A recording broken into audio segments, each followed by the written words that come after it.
근데 우리 너무 다짜고짜 그냥 시작하라고 하는 거 아니야? 서프라이즈 파티인가? 여기 들어가는 거 이거- 맞아?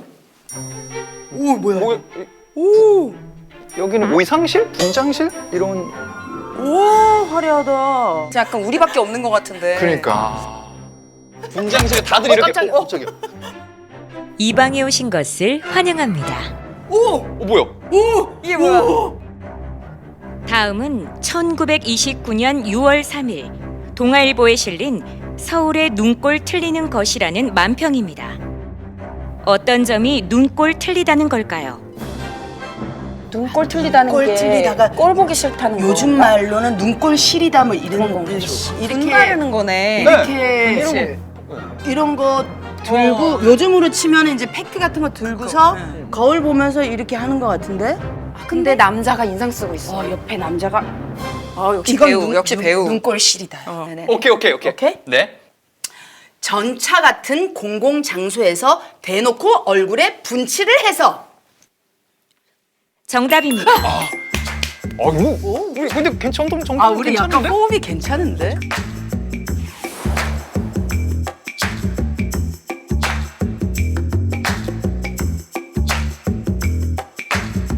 다음은 뭐? 1930년 조선일보에 실린 여성 선전 시대가 오면이라는 만평입니다. 여성상. 글쓴이는 여성 선전 시대가 오면 여성들이 이와 같은 광고를 하기 위해 여성의 신체 일부를 광고판으로 사용할 것이라고 상상했는데요. 이것은 무엇일까요?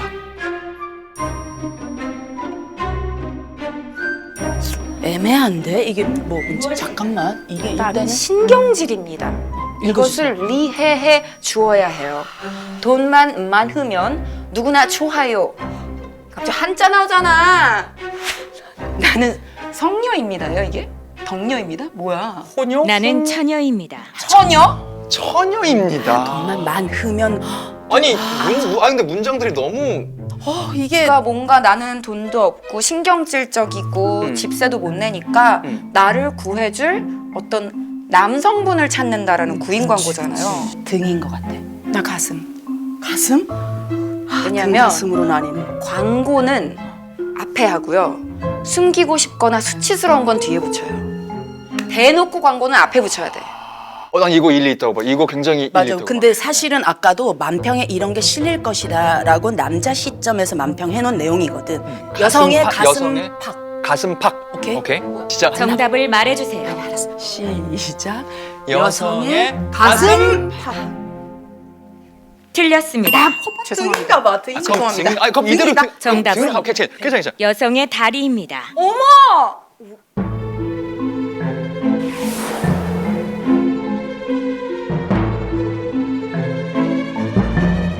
우리가 상상도 못한 부위네? 저 화가 나네. 와, 이거는 진짜 이러고 그림까지 실었어. 그러니까 그림까지 했어. 이거는 사파까지. 진짜. 어머 너무 싫어. 피아노 한 채만 사주면 이게 올라가 있었다고 이렇게? 아니 그러면 다음 문제 드립니다. 예. 남성 독립운동가의 이름을 3개 이상 말해주세요. 윤봉거? 그럼 한 안중근, 명씩. 안창호, 윤봉길 이렇게 할까요? 자, 갈게요. 하나, 둘, 셋. 안중근. 윤봉길. 안창호? 정답입니다. 이거 틀렸다고 할까 봐 지금 약간 긴장했잖아. 마지막 문제입니다. 여성 독립운동가의 이름을 3개 이상 말해주세요. 유건순. 나도 유관순밖에 몰라요. 진짜 나도 모르는데. 나 너무 죄송하다. 그 영화 암살인가의 그 모티브 되셨던. 설마 전지현이라고 하려고 그러는 건 아니지? 아, 진짜 죄송해요. 죄송해요. 여성이잖아. 그냥 무릎을 꿇어야 될 것 같아. 너무 진짜 이거 죄송해요. 죄송하다. 이건 진짜 이건 너무 진짜로. 죄송. 너무 죄송해요. 4, 이거 미안합니다, 삼. 유관순. 2, 1. 공화자. 틀렸습니다. 주저앉지 마세요. 일어나 주세요. 주저앉지 마세요. 이제 여행 가방과 기차표를 들고 이 방을 떠나주시기 바랍니다. 떠나래. 이 방에서 나가래. 근데 뭐예요? 이거 여행 가방이 이건가? 여행 가방 이건가? 이건가? 잘도 찾는데. 우와. 이거 말고 가방이 없는데. 없지. 아 이거 티켓. 티켓인가? 오. 이거야? 어머 뭐야? 경성. 서울에서 경성. 근데 옛날 서울 이름이 경성 아니었어요? 옛날 일제 강점기 때 근데 그러니까 이게 말이 안 되잖아. 그렇게 되면 서울에서 서울 가라는 그러니까 소리인데. 지금은 없죠? 아마 그냥 일단 이 나가봅시다. 일단 나가보자. 여기 그럴까? 나가는 거 맞아? 여기가 뭐야? 나 여기 뭐야? 뭐야 깜짝이야. 아니 아니 왜 이렇게까지 찍으니? 난이야.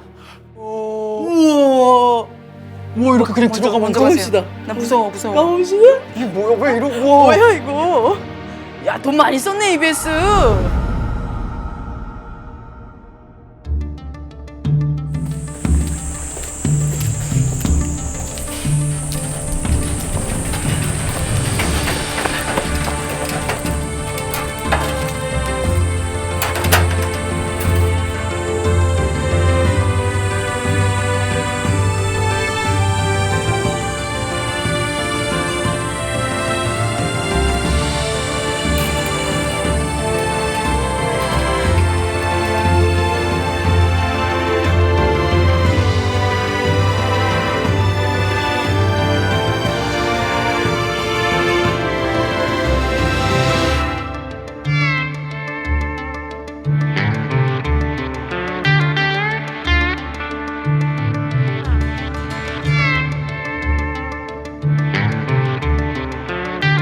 자, 어서 오세요. 뭐야? 이쪽으로 오십시오. 뭐야? 아, 이분은 역사학자 심용환 선생님 아니세요? 네, 유명한? 모든 걸 지금부터 다 말씀드릴 수는 없고요. 하나 분명한 건 저와 함께 이제 시간 여행을 시작할 겁니다. 시간 여행이요? 시간 여행 한다고요, 저희가?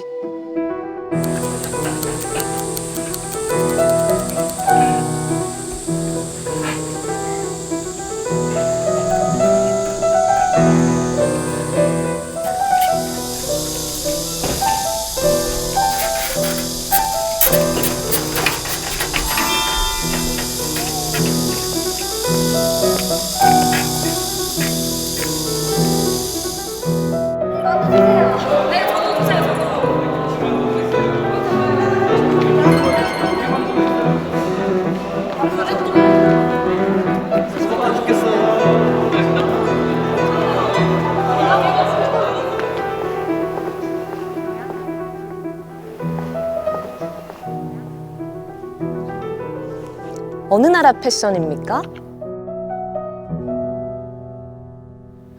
경성에서도 못 본 멋쟁이들이시군요. 죄송한데 누구세요? 누군지 밝혀야 할 사람들은 당신들인 것 같은데요. 댁들이 김명순 작가의 생명의 과실을 읽고 있기에 반가워서 하는 말이에요. 제가 김명순 작가의 열렬한 독자거든요. 작가 김명순 아세요? 조선에서 글 좀 한다는 사람치고 김명순 작가를 모를 리가요? 뛰어난 재능에 미모까지 갖춘 조선 최고의 엘리트 여성 아닙니까? 방금 제가 이렇게 보여드린 이 여성 작가 최초의 작품집인 생명의 과실을 발간했던 이런 사람이기도 하고. 이건 뭐 소설이에요? 소설도 20여 편 정도 남겼고요. 그리고 시도 80여 편 정도 남겼고. 그리고 언어도 5개 국어. 번역가로도 활동하셨고. 그게 몇 년도 분이시라고요? 1910년대, 20년대 때 주로 활동하셨죠. 내가 배웠는데 까먹었나? 김영. 저도 처음 들어봐요. 뭐 들고 오셨죠? 뭐요? 이거 가방 우리 가방 이 갖고 왔잖아. 안에 열어보세요. 힌트가 있구나. 이게 티켓만 있는 게 아니라 예? 오 진짜 열린다. 우와, 이 뭐야? 이분이 지금 김명순님인가요? 김명순 선생님이신가요? 맞습니다.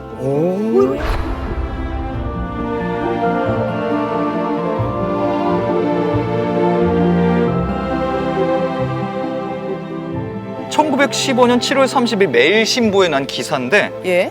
지금 읽어볼게요. 그냥 네? 기사 제목은 동경에 유학하는 여학생의 은적 어찌한 까닭인가.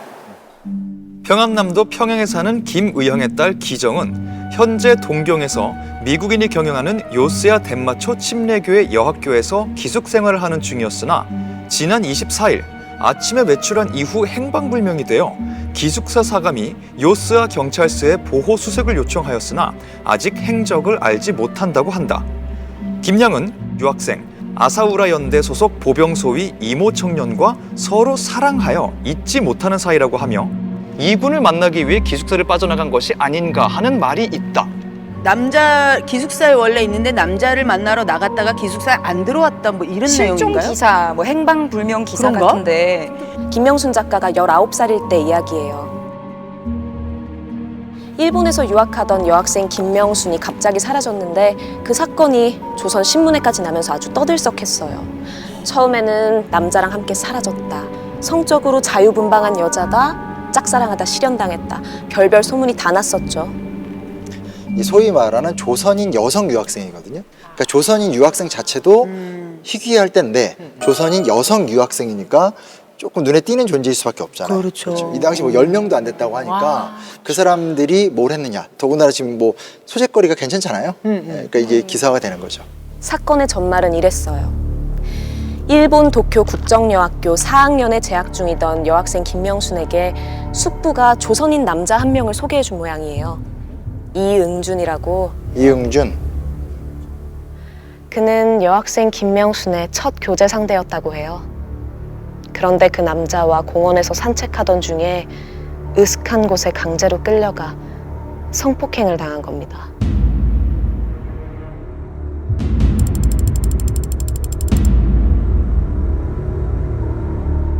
누구한테? 이응준한테. 진짜? 아니 그럼 교제가 아니라 이거는 성범죄가 일어난 데이트 거잖아요. 강간이잖아요. 네. 며칠간 기숙사에 돌아오지 않자 여학생 김명순이 성폭행 당했다는 소문이 조선인 유학생들 사이에 쫙 퍼져나갔죠. 그래도 어쨌든 그 성폭행한 그놈을 그냥 원래 잡았어야 되는 거 아닌가? 그렇죠. 여사님은 어느 나라 사람인데 그런 순진한 말씀을 하십니까? 이응준이란 남자는 자기는 성폭행한 일이 없다. 심지어는 그 여자를 마음에 둔 적도 없다고 딱 잡아댔고 김명순에게는 남자를 유혹한 해픈 여자, 성적으로 타락한 여자라는 꼬리표가 평생을 따라다녔죠.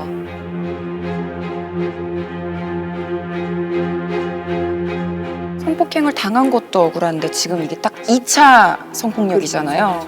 성범죄 피해자 되신 분들한테 네가 여지를 줬겠지. 네가 옷을 그렇게 입었으니까 이런 게 지금 100년 전에도 똑같이 일어났던 일로 들리거든요. 제 이렇게 귀에는. 지금도 여자가 처신을 어떻게 했길래 이런 말이 나오는 것처럼 그때는 훨씬 더 그랬겠죠. 성폭행 당한 소문이 알려지자 학교에서는 순결하지 못한 처녀다. 학교 명예를 더럽혔다며 졸업을 목전에 둔 김명순을 퇴학 처리했어요.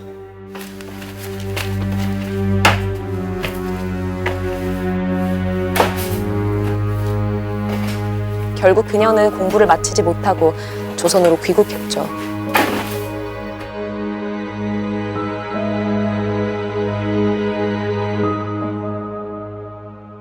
이런 거잖아요. 내가 아무리 내 진실을 이야기하더라도 안 받아준다? 그렇다면 그럼 이제 난 뭘 해야 되는가? 김명수는 그걸 정확히 알았던 것 같아요. 그래서 사실 공부를 하다 중단돼서 왔잖아요. 다시 학교에 들어가요. 그래서 네. 조선에 와서? 네네네. 그래서 숙명여자고등 보통학교에 3학년으로 들어가서 공부를 하게 되고 그러면서 이제 자기 길을 만들어가죠. 근데 현재 남겨져 있는 어떤 그 당시에 대한 증언 같은 것들을 보게 되면 여학교인데 다른 친구들이 같이 어울리지 않았다. 혼자만 다니고 있었다.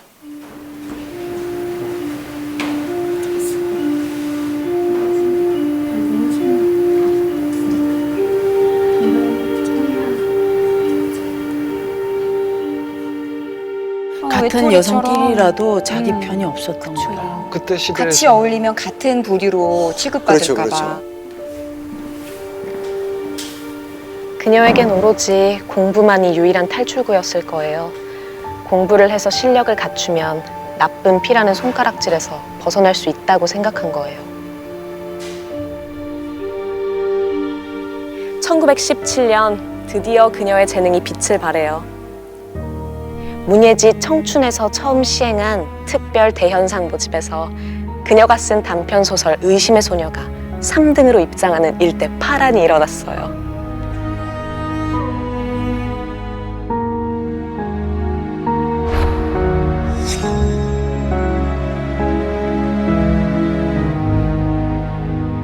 지금은 이제 작가군, 문학 시장 뭐 이런 게 있잖아요. 이때는 이것이 이제 초기에 만들어지고 있는 단계였었기 때문에 남성이 등단을 해도 굉장히 화제가 될 수밖에 없는 상황인데 그렇죠. 여성이 등단을 하게 됐으니까 세간의 주목을 받을 수밖에 없는 거죠. 굉장히 중요한 사건이고 김명수는 최초의 신여성이기도 하지만 최초의 여름문학가였다. 이런 말들에 대한 공적인 기록인 거고 틀림없네요. 더 중요한 사실은 뭐냐면 이 사람이 등단이 되는 김명순이 등단이 되는 핵심 배경에 누가 있냐? 춘원 이광수가 있어요.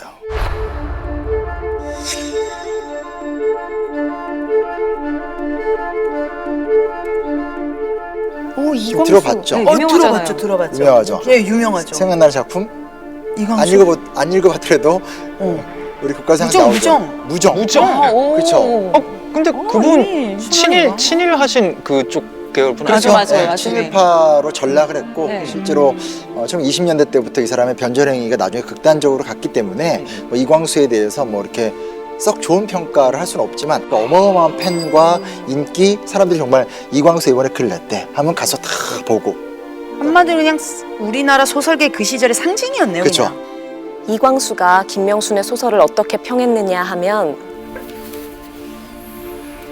나는 조선 문단에서 교훈적이라는 낡은 양식을 완전히 벗어난 소설로서는 외람하나마 내 무정과 신순성 군의 부르짖음과 그 다음에는 이 의심의 소녀뿐인가 합니다.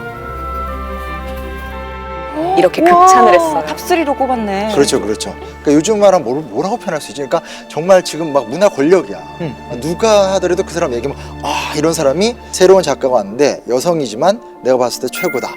이러니까 이게 어마어마한 또 관심을 가질 수밖에 없는 파급력이 거죠. 있었겠네요. 그렇죠. 당대 최고의 문학가가 극찬한 사람. 그 이후 김명순 작가는 자신을 향해 타락한 여자라고 손가락질하는 세상을 향해서 글로 맞서 싸우기 시작해요. 탄실이와 주영이라는 소설을 보면 19살 때 당한 강간에 대해 고발하는 대목이 있어요. 사실 탄실이는 김명순 작가의 아명이었어요. 내 누이로 말하면 10년 전에 쥐 같은 남자와 약혼하려다가 그 남자에게 절개까지 억지로 빼앗기고 그나마 그것이 세상에 알려졌을 때 짐승 같은 것에게 팔 힘으로 빼앗겼다 하면 지금도 고지 듣지 않고 내 누이만을 불량성을 가진 여성으로 아니 말끝마다 오빠 내가 일본 남자와 연애했는 줄 알겠구려. 그러면 내가 창부 같은 계집이라겠지.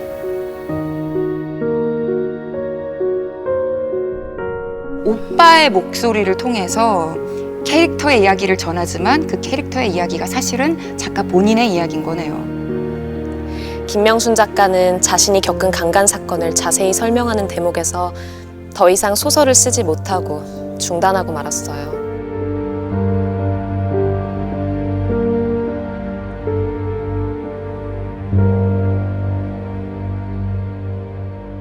너무 이해가 되는 게 아무리 그런 기억은 시간이 흘러도 너무너무 고통스러운 기억이잖아요. 맞아요. 그래도 이렇게 작품을 2개씩이나 내고 작가로서 인정을 받았으니까 이제부터는 좀 탄탄대로가 열리지 않았을까요? 그럴 것만 같았죠. 그런데 이번엔 그녀의 뛰어난 문학성이 남성 문인들에게 질투와 시기의 표적이 됐어요. 아이야. 질투와 시기라는 게 정말 무섭더군요. 문단 내에서 김명순 죽이기가 시작됐답니다.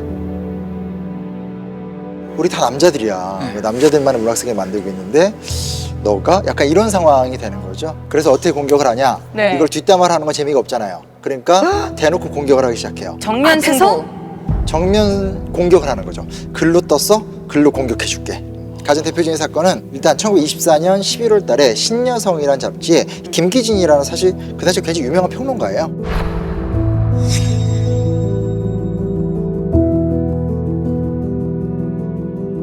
네. 근데 그 김기진이 어떤 글을 쓰냐? 제목이 김명순 씨에 대한 공개장. 잠깐 읽어봤는데 진짜 이게 비평인지 진짜 인신공격. 잘 들어보세요. 이 시를 쓴 사람이 이 시에 쓰인 것과 같이 착한 처녀인지 아닌지는 내가 보증할 수 없으나 어쨌든 이 시는 조선이 낳아놓은 드문 문학 여성의 시요. 이 시의 작가는 그 드문 문학 여성 중에 한 사람인 김명순 씨다. 피부에 비하여 말하면 남자를 그다지 많이 알지 못하는 기름기 있고 윤택하고 보드랍고 폭신폭신한 피부라고 하느니보다도 오히려 유교계 거친 윤택하지 못한 지방질은 거의 다 말라 없어진 퇴폐하고 황량한 피부가 겨우 화장 분해 마술에 가려서 나머지 생명을 북돋워가는 그런 피부라고 말하는 것이 적당할 듯 뭐냐 너. 아니, 근데 지금 중요한 건 이게 피부 얘기하는 게 아니라 시 얘기를 하는 거죠? 그렇죠. 비평. 작품에 대한 비평이라도 찍고 지금 근데 이러고 왜 있는 거야. 피부 얘기를 야 이게 뭔 말인지도 지금 읽다가도 모르겠다. 자 계속해서 분냄새가 나는 시의 일종이다. 누가 보든지 순실한 처녀 혹은 여자가 정성껏 드리는 기도가 아니라 거친 생활을 계속하는 타락한 여자가 새로 마음을 고쳐먹고 거울 앞에 앉아있는 그런 무드가 많이 있다. 저거는 악플이잖아. 이건 지금 비평이 그러니까 아니라 아니 너무 악플이야. 하고 싶은데 악플할 근거가 없어. 악플을 위한 악플. 공개장을 썼으니까 공개장이면 다 읽어보고 써야 되는데 이 사람이 뭐라고 자기가 고백을 하냐면 이 말도 참 눈에 띌 때만 잠깐 보아 넘긴 일밖에 없다. 이렇게 읽었다고 하면은 이렇게 몇 장 본 거예요. 이렇게. 뭔가 지는 느낌이어서 네. 난 그거 읽을 그거 가치도 맞아? 없어서 쳐다도 안 봤다라는 식으로 표현한 거죠. 그렇게 표현한 거죠. 영화 안 봤는데 그거 재미없다면서 지금 이거를 공개적으로 말하고 있는 거예요. 그 표현이 정확하네. 정확하네. 여러분 같으면 어떻게 하실래요? 와 나 이거 진짜 나 방금 뒤에 던져버릴 뻔했어. 반박문을 써야죠. 그렇죠.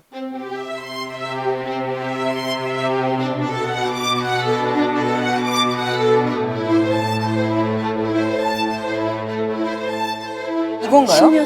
아까 저게 11호로 했으니까 12호로 왔네요. 여기 있게. 숫자. 아 이게 신여성 잡지군요. 네, 네. 그 공개문을 무시함이라는 글은 없어요. 아 그래? 김명순 이런 것도 아예 없어요? 목차에 없는 것 같은데요? 아무리 봐도 목차에 없는데요? 근데 이건 말이 안 되는 게 개벽이라는 또 다른 잡지 그 목차가 있는데 거기에 그 신여성 광고가 있거든요. 거기 공개된 목차에는 김기진 씨의 공개장을 무시함. 있어요? 김명순.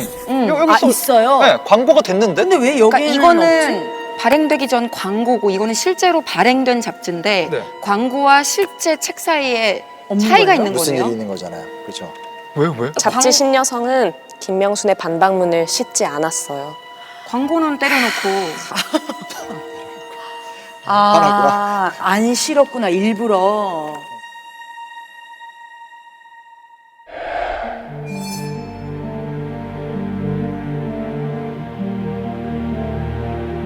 자, 책을 냅니다. 그 이후에 낸 게 이거예요? 그렇죠. 작품집을 발표하게 되는 거죠. 생명의 과시. 실력을 보여주는 거죠. 뭐 너희들이 이렇게 하더라도 나는 문학가로서 문학가의 역량을 보여주겠다.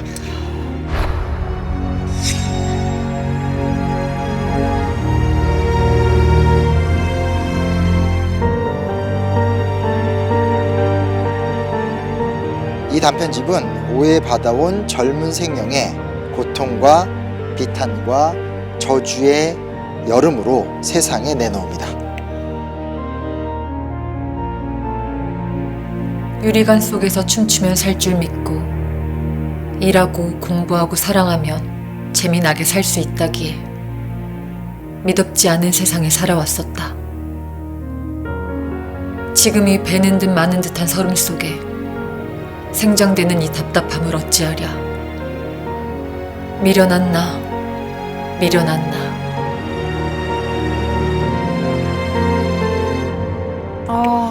느껴진다. 느껴진다. 자기 마지막 남은 유일한 친구였던 거야, 글쓰기가. 너무 멋있는 게 솔직히 본인의 글로 항상 반박을 하고 감정에만 휘둘리지 않은 이 모습 자체가 너무 존경스럽고 진짜 멋있네요. 여기까지는 활동을 했는데 이후에는 사실 이 정도의 굵직한 문학적 성과를 바로 내지 못해요. 그래요? 왜요? 상처 컸던 것 같아요. 상처도 컸고 글쓰기를 통해서 버텨낸다라는 것이 좀 쉽지 않았나? 그 정도로 좀 추정해 볼 수밖에 없는데 그런데 그 후에 김명순 작가는 매일신보 공채에 합격해서 이각경, 최은희에 이어 조선의 세 번째 여성 기자가 됐어요.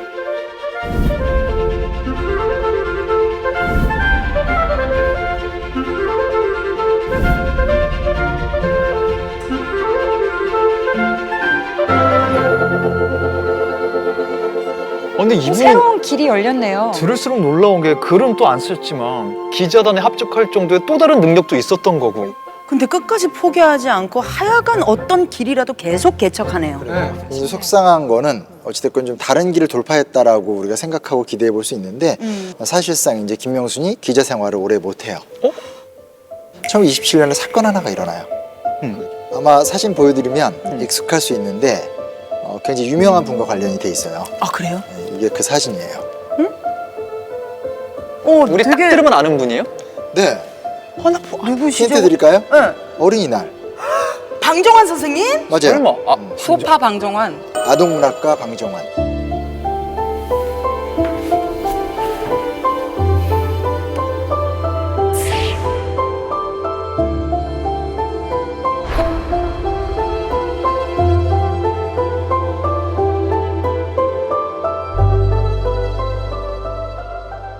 아니 근데 방정환 선생님이랑 김명순 작가님이랑 어떻게? 아니 제가 한번 묻고 싶은 게 방정환 하면 어떤 이미지예요? 5월은 어린이날. 당연히 우리들 어린이를 세상. 어린이를 그렇죠. 너무 사랑하고 그렇죠, 그렇죠. 네, 아동문학가고 그 어린이날 만드신 맞아요. 그분. 올해가 어린이날 100주년이었잖아요. 맞아요. 놀랍게도 이 소파 방정환이 김명순에 대한 2차 가해자로서 이 사건에서 중요한 역할을 했던 사람이에요. 은팔이라고 그래서 이제 자기 자신을 이렇게 필명을 갖고도 이렇게 활동했었던 사람인데 은팔이 방정환은 신여성을 조롱하고 비난하는 글들을 자주 썼어요.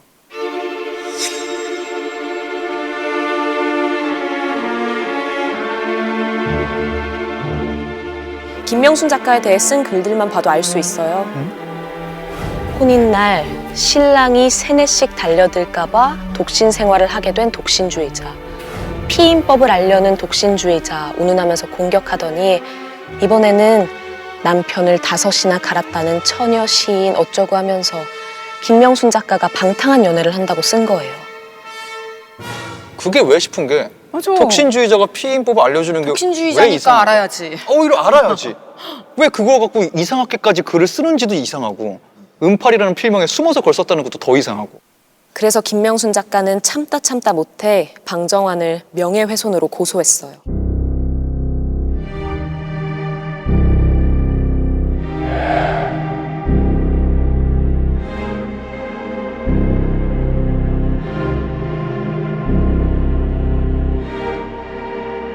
와. 이럴 땐 또 확실하게 나가야 되는 게 왜냐면 김명순 작가님은 평생을 참아온 거잖아요. 그러니까 이 이상은 못 참겠다. 화병으로만 표현하게 진짜 이거 근데 모자랄 것 지금 같다. 약간 고소한 대상이 방정환 씨가 아까 발행인이다 편집자라고 했잖아요. 어떻게 보면은 기성 권력을 가지고 있는 언론인인데 고소당한 방정환 씨가 가만히 안 있었을 것 같아요. 김명순의 고소로 방정환은 일주일 동안 서대문 형무소에 구금됐었는데요. 그래도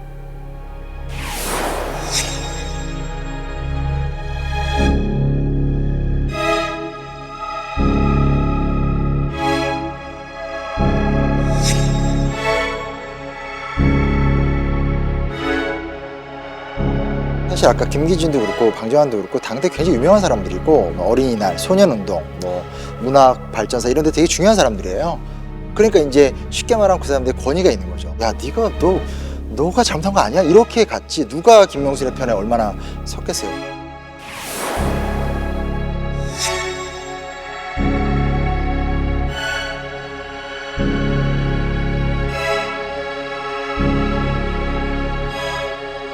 이 사건이 일어난 지 2달 만에 이 김명순은 이제 매일신보 기자를 관둘 수밖에 없었어요. 그러니까 어떻게 보면 제2의 인생이 또 부서졌다라고 볼 수가 있는 거죠. 실제로 이 일이 있은 후 김명순 작가에게 신문과 잡지들은 등을 돌렸어요. 시나 소설을 써도 실어주지 않았고 담합했구나. 2번째 창작집 애인의 선물을 출판했을 때는 어디서도 다루지 않아 잊혀지고 말았죠. 조용히 밥줄 등 끊기고 자신의 존재 자체가 사라지는 걸 바라봤을 거 아니에요. 그렇죠. 정말 잔인한 일이에요 이거. 그러니까 너무너무 인간적으로도 외로웠을 것 같아요. 다시 제가 뭐 하나 보여드릴게요. 사실 이게 이제 기사에 들어간 그림이었어요.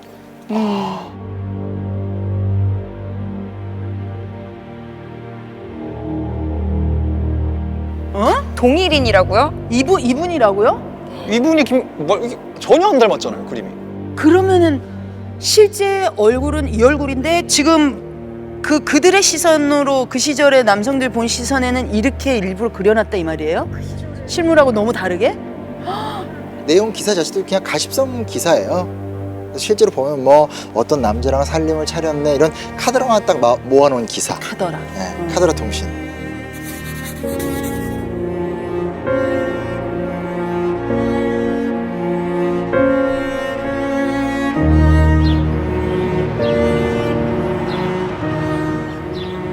(28년의) 삶이 쓰라리고 억울하고 외로웠다. 북망산 무덤 사이보다 무시무시한 고개를 눈물에 어린 채 더듬어 넘어왔다. 어째서 말동무라도 되어볼 사람이 없느냐? 어째서 약한 몸이 멀리 떠난다는데 눈물이 없느냐? 창부에 그것만 못한 탓이냐? 이 무정한 거사.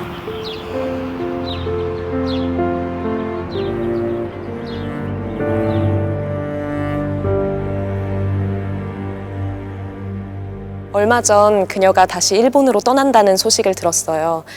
저는 그녀가 배를 타기 전 잠깐이라도 보려고 지금 부산에 가는 길이에요. 잠시 후 부산행 열차가 도착합니다.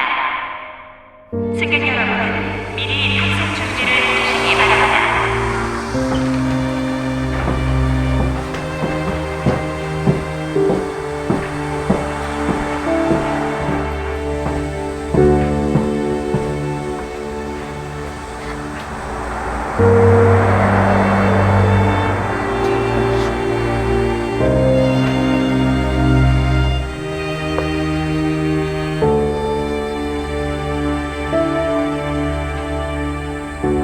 조선아, 내가 너를 연결할 때 개천가에 굽꾸라졌던지 들에 피 뽑았던지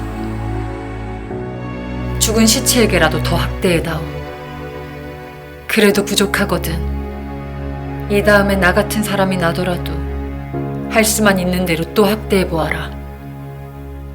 그러면 서로 미워하는 우리는 영영 작별된다. 이 사나운 고사, 사나운 고사.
맘모를 깨우는 온화한 빗줄기에 돌이 된 개구리가 눈을 뜬다.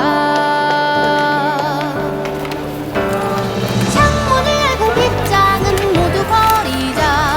가벼운 걸음 신이나 뜀박질 된다. 발 맞춰 춤추고 잔을 세게 부딪혀 오늘이다. 가자. 신여성은 신시대의 여성이라는 것이 무해다.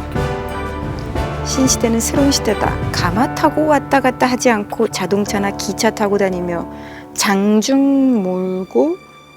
제가 네. 가판대에 보니까 신여성이 여러 개가 있는데 그 중에서 1924년 8월에 나온 거를 하나 들고 왔어요. 근데 이때 진짜 이 신여성이랑 잡지가 되게 핫했나 봐요. 저기도 여러 개 있고 인기 많았나 봐요.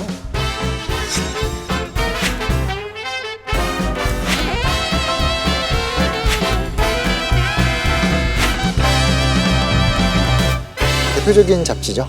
이 당시에. 뭐야 이거. 그리고 지금처럼 잡지가 많을 때가 아니기 때문에 몇 개 유명한 잡지들은 아주 각광을 받고 돌려보고.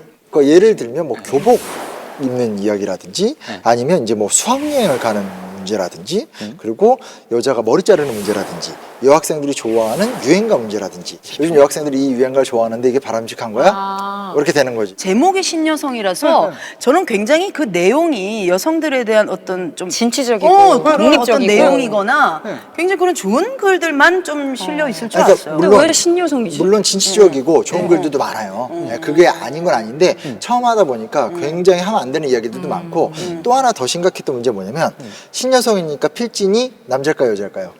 여자들이 여성 있어요. 유아인 저야 하는데 당연히 그렇게 생각을 하는데 실제로는 대부분이 남성들이에요. 그러니까 일종의 계몽주의자들인 거죠. 여성들의 교육을 강조해주고 막 이러면서 또 반대편에서 너는 좀 선을 넘은 것 같아. 야, 이건 좀 지나쳐. 훈계조에 그걸 자기네가 정하는구나. 뭐가 되고 뭐가 안 되는지를. 이런 게 있네요. 뭐. 먼저 남자들이 집어낸 여자들의 좋지 못한 점은 베개 아래와 같다.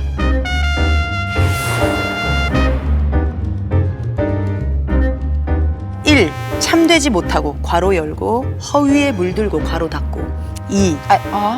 와 이게 아까 우리 퀴즈 때 2. 얻어 입고 얻어 먹고 놀기만 좋아하며 그리고 3번 허영에 뜨고 7번 스스로 약한 채 하면서 약하다는 핑계로 특별 대우를 받으려 하며 9번 어느 때든지 잘생긴 값으로 누워서 먹고만 살려 하며 이거 뭐가 이렇게 많아? 왜 이렇게- 저기요 죄송한데요 제가 9번까지 봤는데 보니까요 14번까지 있어요 11번 덮어놓고 이름난 사람이면 시집 가려고만 하고 12번 남자의 사랑 편지를 그대로 정말인 줄 못 믿고 오 이거 뭐야? 이거는 이건 아예 남자가 그 문제 지능 아니야? 사랑 편지가 정말이 아니에요? 왜 저한테 그러세요? 그다음에 14번 어머니 앞에서만 활발하고 남이 모인 곳에서는 벙어리 병신같이 쭈그리는 것들이었다. 아니 나 이거 눈이 열심 아니 저 이거 제가 지어낸 게 아니고요. 아니 그리고 여기 써 있는 것 자체가 이거를 여성 전반을 이렇게 보고 있다는 태도 자체가 내가 너무 또 세게 읽었나 이게. 충격적이다.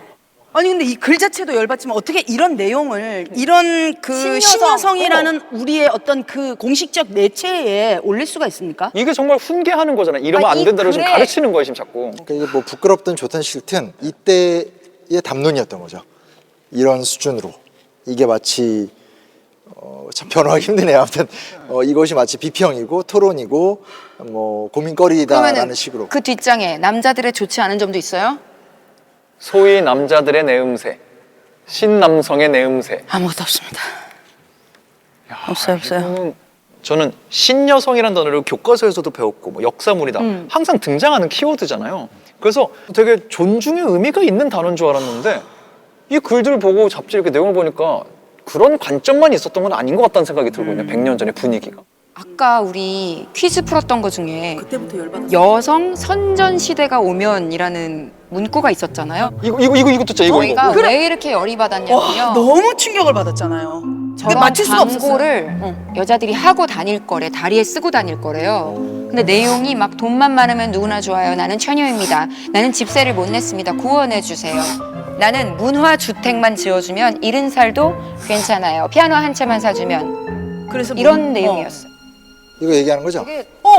맞아요. 바로 아, 아시네. 왜냐면 이거 굉장히 유명한 아 이 유명한 시기에 거예요? 문화사 공부하다 보면 꼭 나오는 유명한 사건이에요. 이미 아시니까. 그러니까 일단 정확히 말씀드리면 1930년 1월 12일 날 조선일보 만평으로 나오게 된 거고요. 신여성들의 패션이 바뀌면서 다리 치마의 길이가 짧아지잖아요. 안 보이던 게 보이기 시작했구나. 그렇죠. 안 보이던 게 보이고 그걸 보면서 사실은 자기들의 욕망을 투사해서 지금 이 이야기를 만들어 가는 거죠. 그때는 이제 남녀가 유별하고 남자와 여자가 사는 법이 정해져 있고 바깥일은 남자가 뭐 집안일은 여자가 이렇게 나름대로 좋다는 말이 아니라 나름대로 안정적인 시스템이 있었는데 이제 지금 그게 무너져 가고 있거든요. 이에 대해서 이제 막 갑론을박이 벌어지게 되는 거죠.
귀야. 스크랩 중에 내용 진짜 많다. 어디야?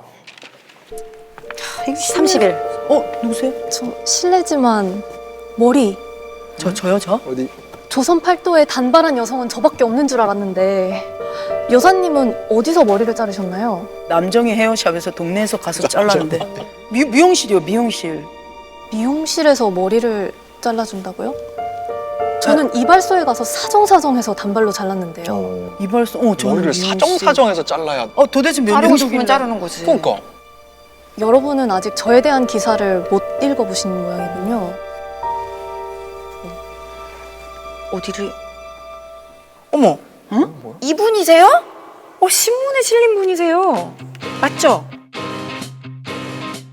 1922년 6월 22일 동아일보 기사인데요. 예. 제목이 단발랑? 단발랑이 뭐예요? 단발한 낭자. 낭자. 낭자. 여자. 여성을 얘기하는 거죠. 옛날에 낭자 뭐 이런. 헤드라인이 웃기다. 왜? 화류계에서 학창생활로 머리 깎고 남복한 여학생. 그는 한남권번의 강향란. 요사이 경성 시내에는 어떤 여학생이 머리를 깎고 남자 양복에 캡 모자를 쓴 후 이곳저곳으로 돌아다닌다 하여 일반 사회에서는 이야기꽃이 피게 되었다. 조선에서는 남자처럼 살아보겠다는 무슨 주의와 이상을 가지고 머리를 깎은 여자는 이 여자가 처음이다. 그 여자는 과연 누구이며 그의 머리 깎은 이유는 과연 무엇인가? 이게 기사에 났어요? 네. 이분이시잖아요. 그러면은 지금 제 머리 길이는 완전 특종이야. 굉장히 좀 놀랍게도 1920년대 때 조선을 휩쓸었었던 사회 문제가 단발 문제였어요. 지금 우리한테야 뭐 머리 자르는 게 패션의 일부지만 이때까지만 하더라도 사실은 이 단발을 한다라는 것이 굉장히 큰 변화고, 심지어 소설가 염상섭이 뭐라고 그랬냐면 여자로서 자신의 본분을 잊은 행동이다. 조선 천지에 아무도 단발을 한 여성이 없는데 혼자 용기 있게 그러니까. 그것도 이발소를 찾아가서 혼자 단발을 하신 거잖아요. 저는 이름난 기생이었어요.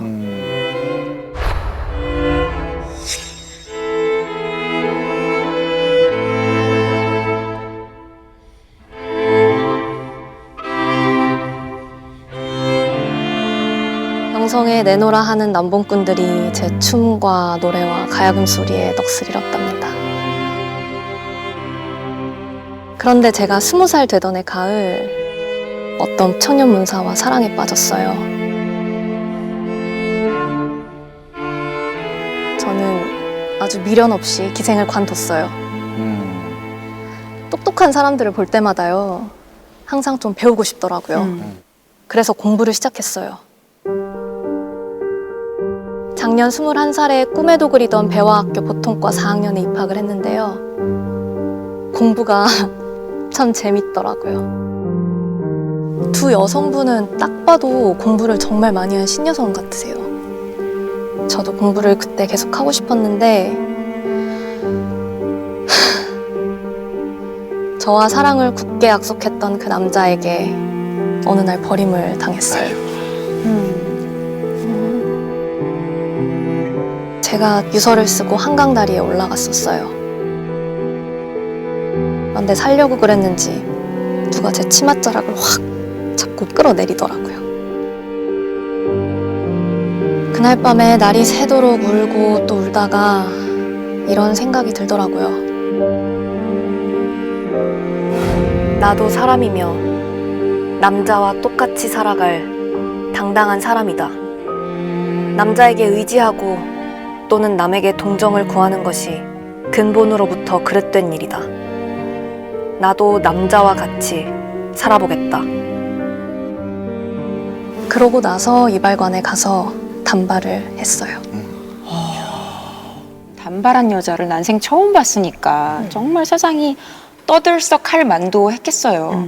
학교에서도 일단 제일 먼저 놀랐을 것 같은데요. 진짜. 놀란 정도가 아니라 머리 깎은 여학생은 학교에 다닐 수 없다고 저를 퇴학 처분해버렸어요. 단발했다고 퇴학을 당했다고요? 단발을 했다고 배울 수 없다는 건 말이 안 되잖아요. 그렇죠. 네. 그래서 남자 옷을 입고 남자들이 다니는 강습소에 가서 수업을 들었어요. 물론 얼마 못 가서 여자라는 걸 들켰죠.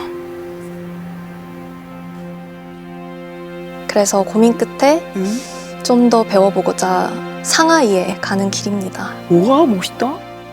근데 정말 공통점은 100년 전이나 지금이다 정말 멋진 언니들 아이, 굉장히 많다는 게 걸크러쉬. 진짜. 공통점이네요. 진짜요. 멋있어요. 여자라고 못할 일이 있겠습니까? 그렇지만 무엇보다 하고 싶은 일은 남자 밑에서 복종하고 남자에게 의존해 살지 말고 자유롭게 주체적으로 살라고 여자들한테 말해주는 일을 하고 싶어요. 잠시 후 신의주행 열차가 도착합니다. 승객 여러분, 미리 탑승 준비를 해주시기 바랍니다.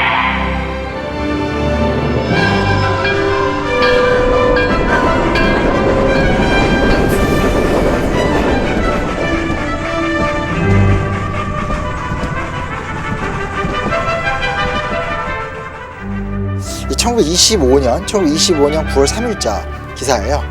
사진도 좀 사진 있다. 태어나 씨도. 예. 그렇지, 그렇지. 서울의 번쩍, 동경의 번쩍하며 여류사회 운동가, 부산에서 신문 기자로 활약. 이런 진짜 꿈을 이루셨다. 대단하시다. 이뤘네. 여류사회 운동가. 그래서 실제로 이건 1926년 10월 8일자 동아일보 기사인데 단발머리에 모자를 딱 쓰고 있어요. 그래서 아주 좀 세련되고 이때가 영화 배우로 활동하던.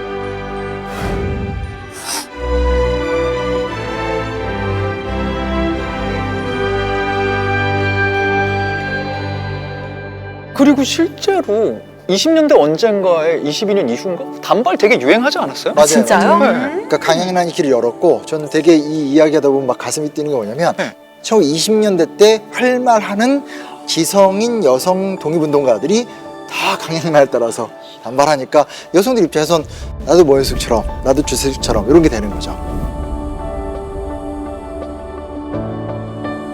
이야. 이런 거 있잖아요. 아무리 뭐라고 하더라도 유행이 딱 돼버리고 어쩔 건데 이래버리면 이제 무시할 수 없는 하나의 힘이 되면서 자유롭게 되는 거죠.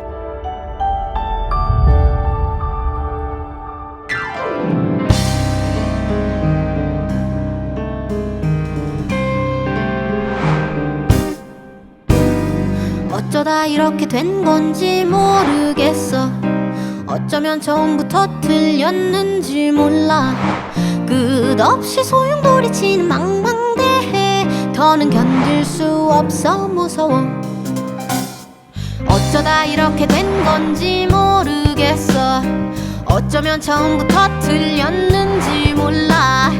영원히 거세게 불어대는 바람이 더는 버틸 수 없어 두려워. 아, 도대체 무엇을 붙잡아야 하나.